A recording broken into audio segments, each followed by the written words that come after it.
សួស្តីអ្នកគ្នាបាទយើងចូលមកកាន់ game ត្រឹមលេខ2026អីបាទអញ្ចឹងអ្នកគ្នាឃើញគឺ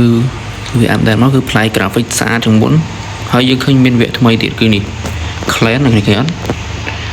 ឃើញពី clan យើងចូលមក clan ហ្នឹងគឺខ្ញុំមកសុំនិយាយតិចគឺវាដូចជា team មួយដែលយើងលេងហើយយើងលេងគឺនេះយើងវាចំណេញអីគេចំណេញយើងចូលមក rival អញ្ចឹងមុននឹងយើងចូលបង្កើត team គឺយើងត្រូវចាយ150ដបូងណាអញ្ចឹងគឺនេះគ្នាស្អាតប៉ុន្តែវាគឺលយហើយវាមិនមានតែមួយហ្នឹងគឺខ្ញុំមានកន្លែងបង្ហាញច្រើនអញ្ចឹងនេះគឺដបូងយើងលេងសមអីនេះគេហៅស្អី C ទេអក្សរ C សមឲ្យបាននេះ 25000 កាក់វា unlock វា unlock កន្លែងសោនេះអានោះដូចជា team យើងអាច add member យើងចូលបាននេះយើងលេងសមឲ្យបាន C នេះ1លានមកយើងលេងគ្នា10នាក់ C 1លានយើងបាន25ដបូងអញ្ចឹងយើងចែកគ្នាម្នាក់25ដបូងហើយយើងលេងបាន10លានបាន150ដបូងអញ្ចឹងនេះយើងមកមើលគេដាក់ថាម៉េចយើងចូលមក member នេះយើងអាច add member ចូលអញ្ចឹងនេះគេដាក់ថា member price unlock when 10 member 2500 C អញ្ចឹងនេះអាច add គ្នាចូលនេះខ្ញុំដូចជាប្រទេស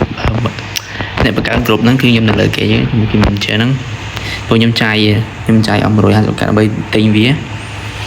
អញ្ចឹងអ្នកគ្នាយើងទៅចូលយើងមានដបូង150យើងទិញហើយបាទគឺចំណេញណាយើងចំណេញបាន free យើងលេងទៅគេ free ឲ្យកន្លែងហ្នឹងយើងចូលបើកអូខេតែឥឡូវយើងមកមើលទៀតគឺមកមើល club ទី2 club ស្អាតនេះ club ស្អាតអាចមើលគ្រប់កន្លែងនេះយើងចូល club មកហើយយើងអាចមើលនេះអូយកប់សេរីគ្នានេះមានអាគីនេះជើងឲ្យធំមើលស្អាតខ្លាំងមែនតើនេះញាក់សាច់នេះគាត់បើកមកចូលមីអើយឆ្នាំនេះគឺលោតយើងលេងទៅសុបាយមើល stadium កន្លែង training មើលកន្លែង Mitchell កប់យើងមើលពីលើយើងអាច zoom វាមើលពីគៀនក៏បានអូខេកប់យើងមើល stadium យើងមើលញាក់សាច់លុយកប់សេរីនេះអាប់ឲ្យធំមកមើលទៅស្អាតតាអា stadium វាអាប់ប្លែកមួយយើងមកមើលមួយទៀតយើងចូលមក Dream League Live កាលនេះនៅតតែលេងគាត់វីដេអូពួរហើយកន្លែងកនេះកន្លែងកយើងអាច form boost យើងអាចអាប់យើងចង់អាប់កន្លែងកយើងចង់អាប់កន្លែងកគឺចូលវាអាប់ប្លែកដូចមុនណាចូលនេះមកអានេះដូរកាគេនេះចង់អាប់កន្លែងកនេះដូចតែហ្នឹងគ្នានេះកន្លែងខាសនេះខ្ញុំអាប់មក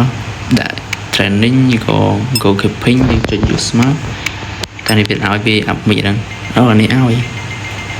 គេមក training យើងអាប់បាន3ដូចគ្នាលុយឯងក៏ស្រីចឹងអ្នកគ្នាឲ្យកាក់គេកាក់10000ជាងអ្នកគ្នាចង់បានកាក់ច្រើនចឹងអ្នកអាចមក form បុកមួយខ្ញុំបានខ្ញុំទទួលធ្វើមក10000កាក់ធ្វើបាន10000កាក់ធ្វើរយៈពេល3ថ្ងៃហើយ free ដបូងចំនួន300គ្រាប់ទៀតអូខេអញ្ចឹងអ្នកគ្នាចង់បានអ្នកអាចតាក់ទង Telegram ខ្ញុំបានខ្ញុំនឹងទទួលធ្វើអូខេអញ្ចឹងវីដេអូយើងថ្ងៃហ្នឹងគឺខ្ញុំមកបង្ហាញតែប៉ុណ្្នឹងតែសង្ឃឹមថាអ្នកគ្នាពេញចិត្តហើយកុំភ្លេចចុច like subscribe channel ថ្មីខ្ញុំនៅមួយផងអរគុណអ្នកគ្នាយើងជួបគ្នានៅវីដេអូក្រោយ